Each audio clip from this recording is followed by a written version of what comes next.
रिश्तों में emotional balance कैसे बनाएं? How to really maintain emotional balance in our relationships? क्या आपको ऐसा लगता है कि आप ऐसे रिश्ते में हैं जहां आप केवल दे रहे हैं पूरा टाइम? क्या आप ये समझने में संघर्ष करते हैं कि आपके रिश्ते में संतुलन माने बैलेंस कैसे बनाएं?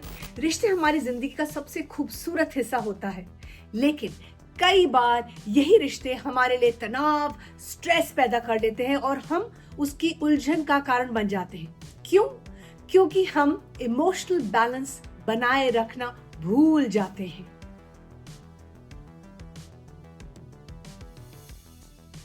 आज बात करते हैं कि रिश्तों में इमोशनल बैलेंस कैसे बनाएं। कुछ सरल, बहुत ही सरल उदाहरण देके मैं आपको समझाऊंगी। इमोशनल बैलेंस का सबसे पहले समझते हैं क्या महत्व है।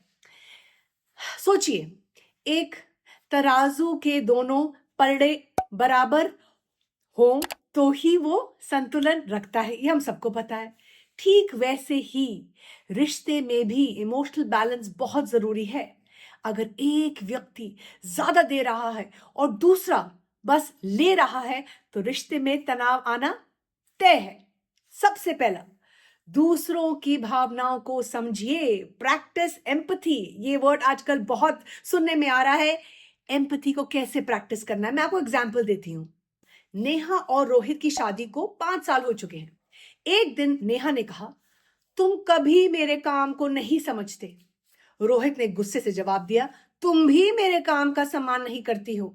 लेकिन अगली बार जब नेहा थकी हुई घर आई तो रोहित ने बिना कुछ कहे उसके लिए एक चाय बना दी और नेहा ने भी रोहित के काम की तारीफ कर दी। बस इतना सा इमोशनल बैलेंस जरूरी था जो रिश्ते को मजबूत बना दिया। तो आपको समझ में आया कि क्या कितना सरल है ये? तो इसके लिए एक एक्शनेबल टिप मैं आपको देती हूं। दूसरों की भावना को समझने की कोशिश करिए। कभी कभी बस मैं तुम्हें समझती हूं ये कहने से आप देखिए चमत्कार हो जाएगा। आपको सिर्फ दूसरे की बात सुननी और समझनी है और ये कहना है कि हाँ, मैं तुम्हारा दर्द समझती हूँ, मैं तुम्हारी बात को सुन रही हूँ, मुझे महसूस होता है तुम्हारा दर्द। दूसरा पॉइंट, अपनी भावनाओं को भी महत्व दीजिए।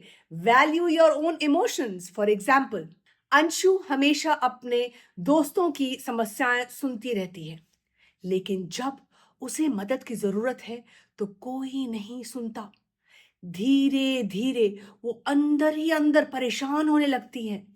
फिर उसे तय किया कि वो खुद को भी इंपॉर्टेंस देगी, अपने आप का भी ध्यान देगी और दूसरों से मदद मांगेगी। कभी कभी हम दूसरों को मदद देने में बहुत तेज होते हैं, खुद मदद नहीं मांग पाते हैं। उसने दोस्तों से बात करनी शुरू करी, अपनी दिल की बात शेयर करनी शुरू करी और उनकी अपनी जब भावना की उसके दोस्तों ने उसकी भावना को समझा तो उसको बहुत खुशी मिली। तो क्या एक्शन लेना है, क्या स्टेप लेना है? अगर आपको लगता है कि आपकी भावनाओं को अनदेखा किया जा रहा है तो खुलकर बात करें, बात तो करो। अपनी जरूरतों, अपनी भावनाओं को भी इंपॉर्टेंस दो। जितनी हम दूसरों को देते हैं उतने ही अपनी भावनाओं की वैल्यू करें। तीसरा, बहुत जरूरी, तीसरा, नाराजगी को पालना बंद करिए। Let go of your grudges. मैं आपको एग्जाम्पल देती हूं। राहुल और आशिमा का रिश्ता हमेशा खट्टा मीठा रहता है। एक बार राहुल ने गुस्से में कुछ ऐसा कह दिया जो आशिमा को बहुत बुरा लगा, लेकिन आशिमा ने उसे अंदर ही अंदर रखना शुरू कर दिया। धीरे धीरे उनका रिश्ता कमजोर होने लगा। एक दिन राहुल ने माफी मांगी और आशिमा ने वो नाराजगी छोड़ दी। इसके बाद उनके रिश्ते में फिर से मिठास आ गई, क्योंकि आशिमा ने वो जो नाराजगी थी उसको नहीं पाला। तो हमें क्या करना है? हमें गलतियों को पकड़ के दिल पे नहीं रखना है, माफ करना है और भूलना है, क्योंकि रिश्तों को ये चीजें मजबूत करती हैं। जब हम चीजों को भुला देते हैं, हम क्या करते हैं? हम चीजों को भुलाते नहीं हैं, हम ना उनको फॉरगिव करते हैं ना हम फॉरगेट करते हैं, हम चीजों को दिल पे लगा के रखते हैं और उनको ऐसे झंझोड़ के रखते हैं। लेकिन आप ये सोचिए, आपसे भी तो गलती होती है, क्योंकि लड़ाई तो एक नॉर्मल हेल्दी इंपॉर्टेंट पार्ट है हमारी लाइफ का। लड़ाई में ही हमें सीखने को मिलता है कि हमें कौन सी चीजों में चेंज लाना है, अपने आप को कैसे बेहतर करना है, अपनी सोच को चेंज करना है, अपनी भावनाओं को बेटर फील कराना है। इसलिए लड़ाई तो नॉर्मल है, लेकिन कितनी देर तक आप पकड़ के रख रहे हैं, कितनी देर तक आप अपने गुस्से को पाल रहे हैं? क्या आप अपने ग्रजेस को होल्ड करके अपनी तबीयत ही खराब कर रहे हैं? तो ये सीखना बहुत जरूरी है कि लड़ाई तो होगी, लेकिन कितनी जल्दी आप उसको लेट गो करेंगे, ये आपके हाथ में है। चौथा, संवाद सबसे जरूरी है। Communicate openly. फॉर एग्जाम्पल, शिखा और अमिताभ की नई नई शादी हुई है। आदित्य को अमिताभ को हमेशा लगता है कि शिखा उससे दूर रहती है, अपनी दिल की बात नहीं कहती है। लेकिन जब उन्होंने खुलकर एक दूसरे से बात की तो अमिताभ को समझ आया कि शिखा अपने परिवार को मिस कर रही है।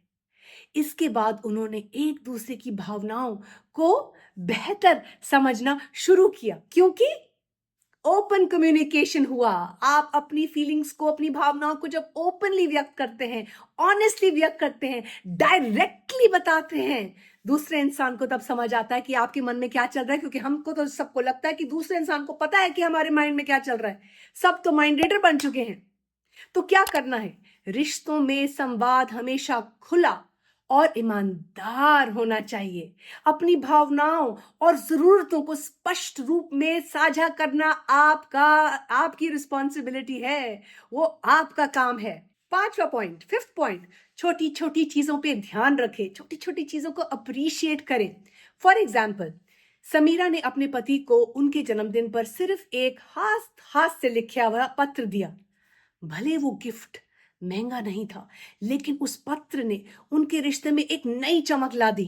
सिर्फ एक लेटर ऑफ अप्रिसिएशन से ही उनके रिश्ते का कि जो जो उनका जो रिलेशनशिप था वो और मजबूत हो गया, वो और स्ट्रांग हो गया। तो क्या करना है?